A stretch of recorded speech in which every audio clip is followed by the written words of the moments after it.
नमस्कार, आप देख रहे हैं श्रेष्ठ भारत और मैं हूं आपके साथ गुलविश।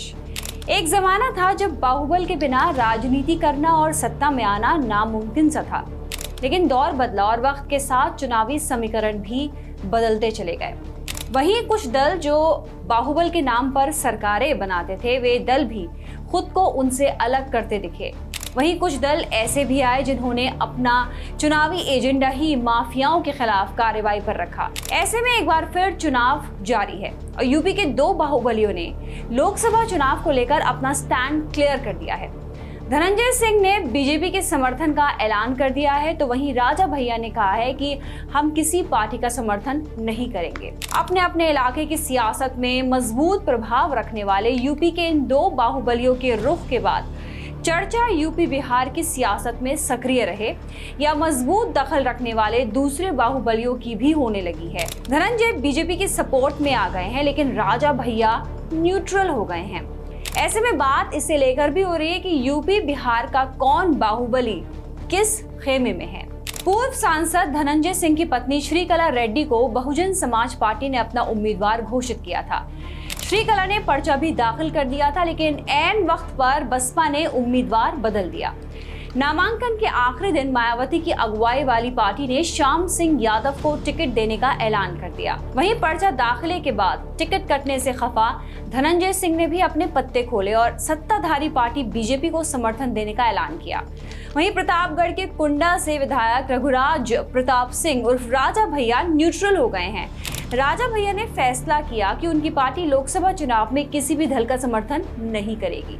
वैसे राजा भैया की गृह मंत्री अमित शाह से बेंगलुरु में हुई मुलाकात के बाद ऐसे कयास लगाए जा रहे थे कि वे बीजेपी को सपोर्ट कर सकते हैं, लेकिन राजा भैया ने अब अपने प्रभाव वाली सीटों पर योग्य उम्मीदवार को वोट करने की अपील कर दी है और साफ कहा है कि बीजेपी, सपा, बसपा ने उनसे समर्थन मांगा था, लेकिन उनकी पार्टी किसी का भी समर्थन नहीं करेगी। वहीं बात करें पूर्व विधायक और बाहुबली नेता विजय मिश्रा की। भदोही के रहने वाले विजय मिश्रा का भदोही के साथ साथ मिर्जापुर और आसपास के जिलों में अच्छा रसूख रहा। विजय मिश्रा फिलहाल आगरा जेल में बंद हैं, लेकिन लोकसभा चुनाव में किसी के समर्थन या विरोध का ऐलान उनकी ओर से नहीं किया गया है। उधर पूर्व एमएलसी ब्रजेश सिंह ने भी खुलकर किसी के समर्थन या विरोध का ऐलान नहीं किया, लेकिन एनडीए के साथ उनकी करीबी भी वक्त वक्त पर नजर आती रही है, क्योंकि चंदौली के सैयद राजा से बीजेपी विधायक सुशील सिंह से भी रिश्ते में ब्रजेश के भतीजे लगते हैं। ब्रजेश के एनडीए के घटक सुहेल देव भारतीय समाज पार्टी के टिकट पर गाजीपुर सीट से चुनाव लड़ने की भी चर्चा थी, लेकिन ये सिर्फ चर्चा ही रही। वहीं मुलायम सिंह यादव के करीबी और पूर्वांचल के बाहुबली पूर्व मंत्री राजकिशोर सिंह बीजेपी में शामिल हो गए। राजकिशोर ने हाल ही में अमित शाह की मौजूदगी में अपने भाई बृज किशोर सिंह डिंपल के साथ बीजेपी को ज्वाइन कर लिया। राजकिशोर सिंह को लेकर कहा जाता है कि उनका बस्ती और आसपास की सीटों पर अच्छा प्रभाव है। बात यहाँ बाहुबलियों की हो रही है, लेकिन अगर मुख्तार अंसारी का जिक्र ना हो तो बात अधूरी रह जाएगी। मुख्तार अंसारी की मौत के बाद ये पहला चुनाव है। इस चुनाव में अंसारी परिवार से मुख्तार के बड़े भाई अफजाल अंसारी चुनावी मैदान में हैं। गाजीपुर लोकसभा सीट से चुनाव लड़ रहे हैं। अफजाल 2019 में बहुजन समाज पार्टी के टिकट पर चुनाव जीते थे। वो इस बार भी समाजवादी पार्टी के टिकट पर ही मैदान में हैं। गोरखपुर के बाहुबली हरिशंकर तिवारी के परिवार से उनके बेटे भीष्म शंकर तिवारी चुनावी मैदान में हैं। पूर्व सांसद भीष्म शंकर को सपा ने डुमरियागंज सीट से टिकट दिया है। भीष्म शंकर ने अपने सियासी सफर का आगाज 1999 में बीजेपी से किया था। बाद में वे सपा में शामिल हो गए थे। भीष्म शंकर बसपा से सांसद भी रह चुके हैं। इस बार भीष्म शंकर सपा के टिकट पर किस्मत आजमा रहे हैं। बात करें बिहार के बाहुबलियों की, तो बाहुबली पप्पू यादव की बात करते हैं तो उन्होंने पूर्णिया सीट से निर्दलीय उम्मीदवार के रूप में चुनाव लड़ा। कुछ महीने पहले ही पप्पू यादव ने अपनी जन अधिकार पार्टी का कांग्रेस में विलय करने का ऐलान किया था। पप्पू पूर्णिया से कांग्रेस का टिकट मांग रहे थे, लेकिन लालू यादव की अगुवाई वाली आरजेडी ने ये सीट अपने पास रख ली, जिसके बाद इंडिया ब्लॉक से टिकट की उम्मीद टूटने के बाद पप्पू ने निर्दलीय ही ताल ठोक दी है।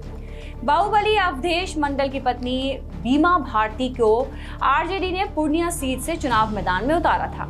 जेडीयू विधायक बीमा टिकट के ऐलान से ठीक पहले आरजेडी में शामिल हुई थी। पूर्णिया का चुनाव पप्पू यादव के साथ ही अवधेश मंडल की साख का भी सवाल बन गया। उधर बाहुबली मुन्ना शुक्ला आरजेडी के टिकट पर बिहार की वैशाली सीट से चुनाव मैदान में हैं। मुन्ना शुक्ला छोटन शुक्ला के भाई हैं और विधायक भी रह चुके हैं। आपको बता दें कि छोटन शुक्ला की अंतिम यात्रा के दौरान ही गोपालगंज के जिलाधिकारी जी कृष्णैया की हत्या हो गई थी। हत्या के इसी मामले में पूर्व सांसद आनंद मोहन सजायाफ्ता थे। वहीं वैशाली सीट से इस बार छोटन की साख दांव पर है। बिहार के बाहुबली शहाबुद्दीन की पत्नी हिना शहाब सीवान सीट से चुनाव मैदान में है।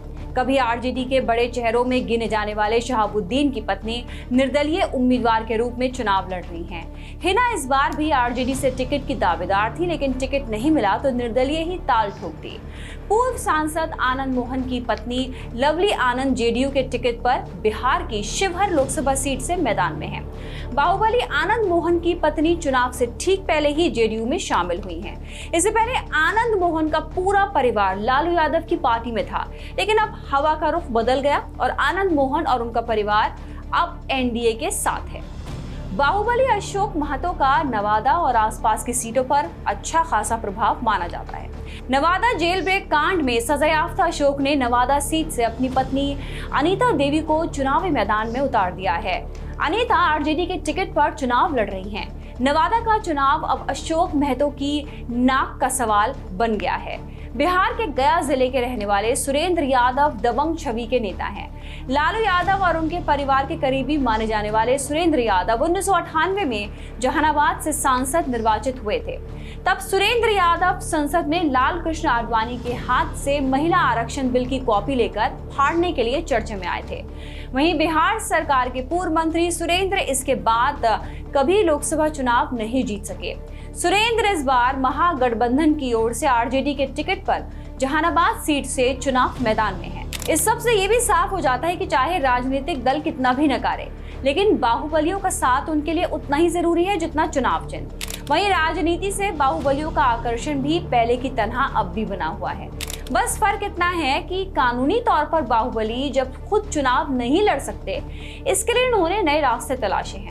इस बार भी या तो सीधे बाहुबली नेता खुद चुनावी ताल ठोक रहे हैं या फिर उनकी पत्नी या परिवार का कोई सदस्य अपना बाहुबल कायम रखने की जुगत में है। नतीजे चाहे जो भी आए, लेकिन इन बाहुबलियों का रुख पता चलने से चुनावी मुकाबला तो दिलचस्प हो ही जाता है। नमस्कार। श्रेष्ठ भारत पर खबरों से जुड़े रहने के लिए चैनल को सब्सक्राइब और लाइक करें, बेल आइकन दबाएं और देखते रहें श्रेष्ठ भारत।